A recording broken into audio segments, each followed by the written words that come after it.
Hello friends, ఇండియాలో premium cruise tourism స్పేస్లో Cordelia cruise బ్రాండ్తో operate చేస్తున్న వాటర్వేస్ లేజర్ టూరిజం ఇప్పుడు ఐపీఓతో స్టాక్ మార్కెట్లో మన ముందుకు వస్తుందండి.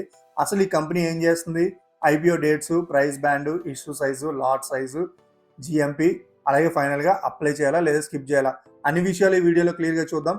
Welcome to Gopi finance Telugu. నేను మీ గోపి.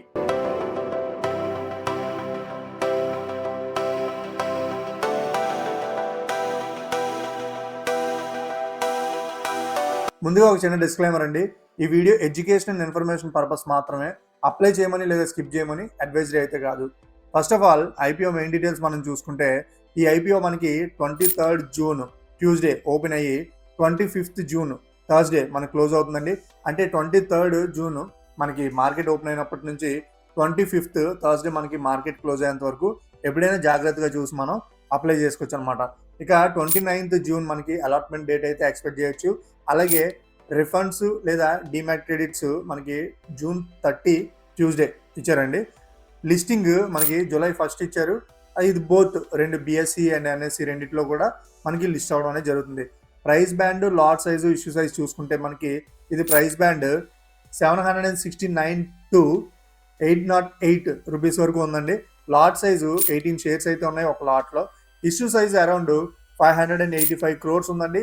ఈ 585 crores కూడా ఓవరాల్ ఫ్రెష్ ఇష్యూ అనమాట. ఇందులో మనం పాజిటివ్ పాయింట్ ఏంటంటే ఓఎఫ్ఎస్ అయితే లేదు. ఇక రిజర్వేషన్ కోటా చూసుకుంటే ఈ కంపెనీ ఈ ఐపీఓ మనకి పెద్ద భాగం అంటే 75% క్యూఐబీకి ఉందండి. అలాగే ఎన్ఐఏ ఆర్ హెచ్ఎన్ఐకి 15% ఉంది. రిటైలర్స్ అంటే మనలాంటి వాళ్ళందరికీ 10% మాత్రమే ఉందన్నమాట. సో ఇక్కడ మనకి ఈ రిజర్వేషన్ కోటా అనేది తక్కువ ఉంది కాబట్టి కాంపిటీషన్ అయితే కొంచెం హెవీగా ఉండే ఛాన్సెస్ అయితే ఉన్నాయి. సో డిమాండ్ ఎక్కువ ఉంది కాబట్టి.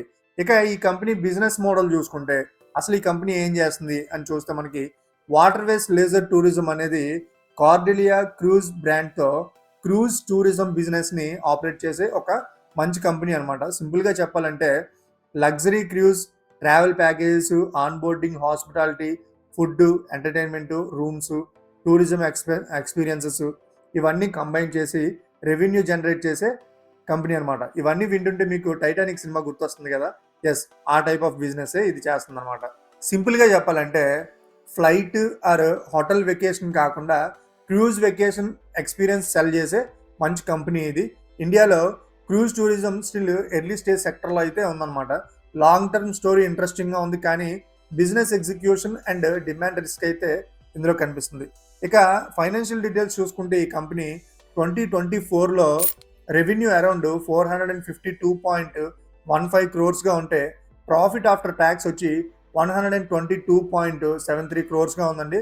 అలాగే 25లో 597.68 crores ఆఫ్ రూపీస్ రెవెన్యూ ఉంటే 168.19 crores ఆఫ్ రూపీస్ మనకి ప్రాఫిట్ అయితే చూపిస్తుంది.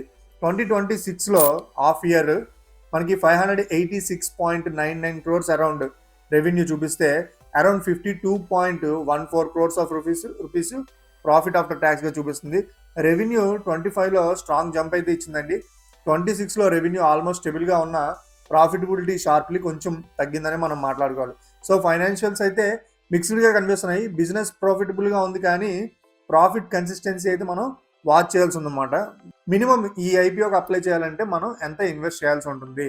మనకి అప్పర్ బ్యాండ్ 808 రూపీస్ తీసుకుంటే ఒక లాట్లో 18 షేర్స్ ఉన్నాయి కాబట్టి 18 into 808 is equal to 14,545 rupees అయితే మనం మినిమం అయితే ఇన్వెస్ట్ చేయాల్సి ఉంటుంది. మ్యాక్సిమం మనం సెబీ రూల్స్ ప్రకారం ఎంతైనా ఇన్వెస్ట్ చేయొచ్చు, అప్ టు 2 lakhs అనమాట. ఇంతకీ ఈ ఐపీఓ ద్వారా కలెక్ట్ చేస్తున్న మనీ ఎక్కడ యూజ్ చేస్తున్నారు? ఇది మొత్తం ఫ్రెష్ ఇష్యూకే తీసుకుంటున్నారు కాబట్టి ఈ ఫ్రెష్ ఇష్యూలో తీసుకున్న మనీని ఎక్కడెక్కడ యూజ్ చేస్తున్నారంటే step down subsidy, bay cruise shipping and లీజింగ్కి deposit or advance lease rental లేదా మంత్లీ లీజ్ పేమెంట్స్ కోసం కొంత అమౌంట్ అయితే యూజ్ చేస్తున్నారండి. మిగతా అమౌంట్ అంతా కూడా జనరల్ కార్పొరేట్ పర్పస్ కోసం అయితే యూజ్ చేస్తున్నారు అనమాట. ఇప్పుడు అందరికీ ఇష్టమైన టాపిక్ జిఎంపీని చూసి మనం కొన్ని డెసిషన్స్ అయితే తీసుకుంటాం కాబట్టి జిఎంపీ కోసం అందరూ ఈగర్లీ వెయిట్ చేస్తారు.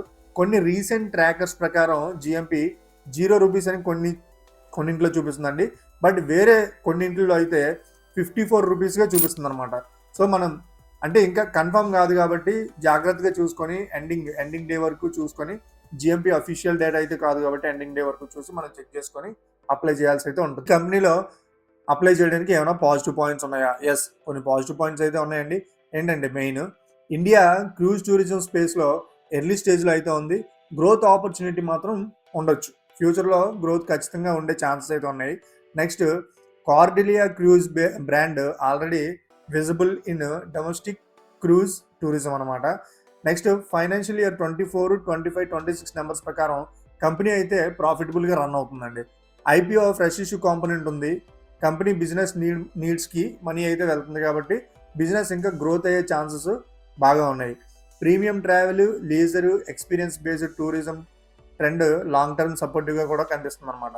ఇక ఇందులో రిస్క్ ఫ్యాక్టర్స్ ఏమైనా ఉన్నాయా? ఎస్, ఈ ఐపీఓ అప్లై చేయకపోవడానికి కొన్ని రిస్క్ ఫ్యాక్టర్స్ కూడా ఉన్నాయండి. అందులో ఏంటంటే, క్రూజ్ టూరిజం ఇండియాలో ఇంకా నీచే మార్కెట్, ఇంకా డౌన్ స్టేజ్లోనే ఉంది. మాస్ అడాప్షన్ అయితే స్లోగా ఉండొచ్చు. మొత్తం అంటే ఇప్పటికిప్పుడే అద్భుతాలు జరిగిపోయి కంపెనీ అయితే పైకి ఎదగడం అనేది జరగకపోవచ్చు అనమాట. కొంచెం స్లోగా ఎదుగుదల ఉంటుంది కాబట్టి అదొక మైనస్గా మనం తీసుకోవచ్చు. Business high capex nature, vessels lease, maintenance, fuel, port charges లాంటి కాస్ట్ హై ఉండొచ్చు. అలాగే 26లో ప్రాఫిట్ ఆఫ్టర్ ట్యాక్స్ 25తో కంపేర్ చేస్తే షార్ప్లీ కొంచెం తగ్గిందని మనం చెప్పుకోవాలి. And next, retail quota only 10% ఉంది. అలాట్మెంట్ కాంపిటీషన్ అయితే మాత్రం చాలా ఎక్కువగా ఉండొచ్చని మనం చూడొచ్చు. జిఎంపీ కరెంట్లీ స్ట్రాంగ్లీ లేదు. మ్యాక్సిమం ఐపీఓ ట్రాకర్స్ ప్రకారం 0 రూపీసే చూపిస్తుంది అనమాట. Next, travel business seasonal, regulatory, weather, fuel price risk మీద సెన్సిటివ్గా డిపెండ్ అయి ఉంటుంది కాబట్టి దాన్ని కూడా మనం ఒక రిస్క్ ఫ్యాక్టర్ కింద కన్సిడర్ చేయొచ్చు. ఇక ఫైనల్గా అప్లై చేయాలా లేదా స్కిప్ చేయాలా? లిస్టింగ్ గెయిన్స్ కోసం అయితే జిఎంపీ ఇప్పటి వరకు స్ట్రాంగ్గా కనిపించట్లేదు కాబట్టి లిస్టింగ్ గెయిన్స్ని అగ్రెసివ్గా ఎక్స్పెక్టేషన్స్ అయితే పెట్టుకోవద్దు. అంటే ఖచ్చితంగా ప్రాఫిట్స్ వచ్చేస్తాయని అగ్రెసివ్గా మీరు ఆలోచించొద్దు. ఒకవేళ లాంగ్ టర్మ్ కోసం చూసే వాళ్ళు అయితే బిజినెస్ కాన్సెప్ట్ అయితే ఇంట్రెస్టింగ్గా ఉందండి. India cruise tourism early stage స్టోరీలో కూడా సపోర్టివ్గా ఉంది. కానీ profit consistency, high operating cost, niche demand, వాల్యూస్ను ఇవన్నీ కేర్ఫుల్గా మనం చెక్ చేయాల్సి ఉంటుంది. సో సింపుల్గా నా కన్క్లూజన్ ఏంటంటే, బిజినెస్ స్టోరీ యూనిక్గా ఉంది, సెక్టర్ ఆపర్చునిటీ ఇంట్రెస్టింగ్గా ఉంది, కానీ జిఎంపీ అయితే స్ట్రాంగ్ కాదు. ఫైనాన్షియల్ ఇయర్ 2026లో ప్రాఫిట్ డ్రాప్ కూడా ఉంది. అది ఒక మనం గుర్తుపెట్టుకోవాల్సిన పాయింట్ అండి. లిస్టింగ్ గెయిన్స్ కోసం అగ్రెసివ్ అప్లై ఐపీఓ టైప్ కాకపోవచ్చు ఇది. లాంగ్ టర్మ్ యాంగిల్లో మాత్రం వాల్యూస్ను, RSP details, subscription demand, risk aptitude బట్టి మనం కన్సిడర్ చేయొచ్చు. సో అది ఫ్రెండ్స్, ఇలా అన్ని విషయాలు చెక్ చేసి మీ రిస్క్ యాప్టిట్యూడ్ బట్టి స్కిప్ చేయాలా లేదా అప్లై చేయాలా అని ఒక మంచి డెసిషన్ అయితే తీసుకోండి. అలాగే ఈ వీడియో మీకు నచ్చినట్లయితే లైక్ చేయండి, షేర్ చేయండి అండ్ సబ్స్క్రైబ్ చేయడం మాత్రం అస్సలు మర్చిపోవద్దు. నేను మీ గోపి, సైనింగ్ ఆఫ్.